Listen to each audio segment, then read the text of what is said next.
Hey guys, Mike here. So today, I'm here to talk to you about Outside the Wire. In this review, I'll be going over a brief summary of the plot, my thoughts about the film, and whether or not you guys should go and see it. So I'm going to try and keep this review spoiler-free. However, if you don't know anything about the film and you want to go in completely blind, then it's just come back to this video once you've seen the film. So with that, let's get started, shall we?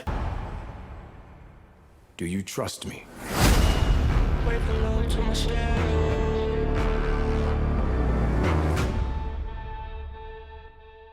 So Outside the Wire stars Anthony Mackie as Leo. In Outside the Wire, in the near future, a drone pilot is sent on a mission with an experimental android to stop a nuclear attack. And so we have Outside the Wire. So guys, this is my first 2021 movie review. I'm very excited to see what this year holds for new movies, and well, this is the first one I'm reviewing this year. Going into it, I had absolutely no idea what it was about. I saw that Anthony Mackie was in it and I thought, yeah, this might be alright. Taking a look at the poster, I thought, yeah, this probably might be something to do with mercenaries or whatever, it might be alright. But then as soon as the movie started, I saw that it had a bit of a sci-fi edge to it, and I thought, okay, this may be interesting, let's see what it's got. So, what did I think of Outside the Wire? Well, I will say that my first sort of criticism for this movie kind of lies with Anthony Mackie himself, mainly because of kind of who he is.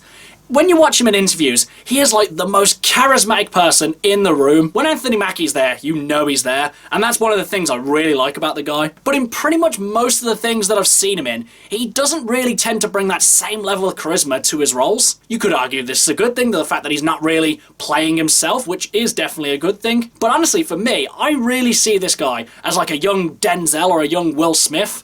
And those guys at the height of their powers were the most charismatic actors that you could find. And I really feel that if Anthony Mackie finds a role that's kind of like that, he can really shine. Now, this isn't to say that Anthony Mackie is a bad actor at all, far from it. It's just I really wish that he would have a character that is a little bit more like him, at least, you know, just once. I don't know, I haven't seen every single movie that he's done, so he may have had roles where he is like that, but as it stands for me, I haven't really seen him in anything like that. The role that I've seen him be anywhere close to what he is in real life is playing the Falcon. But in any case, Anthony Mackie in this movie, I would say that he was definitely one of the highlights. More often than not, though, he is very, like, you know, monotone and to the point, and for the most part as well, just the exposition dump in this movie. That's where I kind of got a bit worried watching Outside the Wire, because pretty much from the moment where you meet Anthony Mackie's character, all he's doing is just telling you about this place, or telling you about this person, and it just seems like he's just reading off a sheet of paper, and it's just like, this information, this information, this information,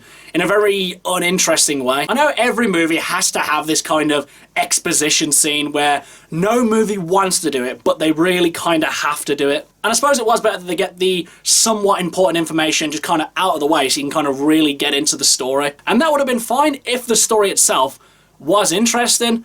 And as a whole, I would say the story was kind of mixed. I wouldn't say that it was entirely original. I wouldn't say it's really original at all. There have been loads of movies that deal with nuclear crises or a human paired with a robot.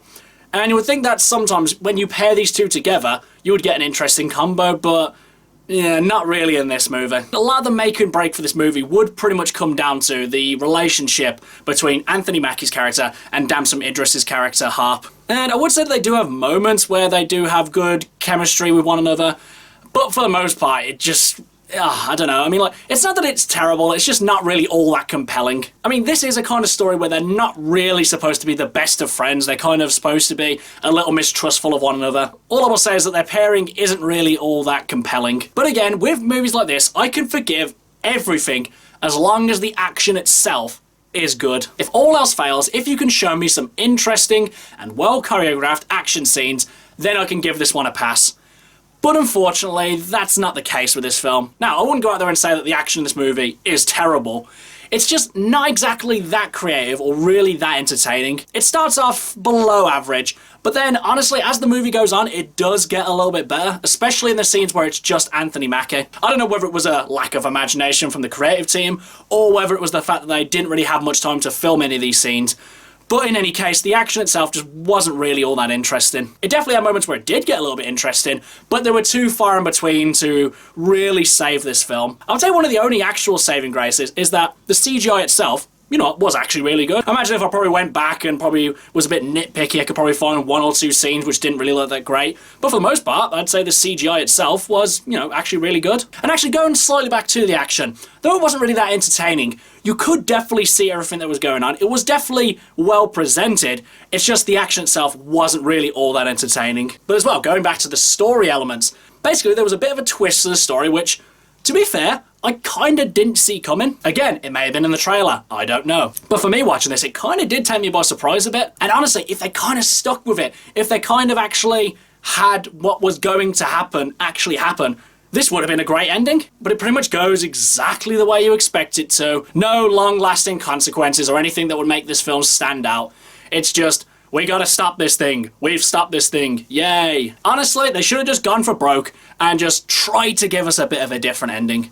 But unfortunately, that wasn't the case. Overall, guys, Outside the Wire was a very average movie. On certain points, I could argue that it was above average. On other points, I could argue that it was below average. The performances were fine. The action was fine. The story was okay at best. The CGI was definitely one of the things that stood out the most, and the action, while not all that entertaining, was well presented. But now, as for whether or not you guys should go and see it, despite some good things from this film, some creative ideas, I wouldn't recommend watching this film. I wouldn't go out there and say that this film is completely terrible. It definitely has some good things going for it, but I would say that the negatives definitely outweigh the positives, so I would say don't waste your time, don't bother watching this movie, because even after I finished watching it, I was just like, I guess that was a movie. Okay guys, that's my review of Outside the Wire. If you've seen it, what did you think about it? And what's your favourite Anthony Mackie performance? Whatever it is, drop it in the comments below. Until next time, I've been Michael. See ya.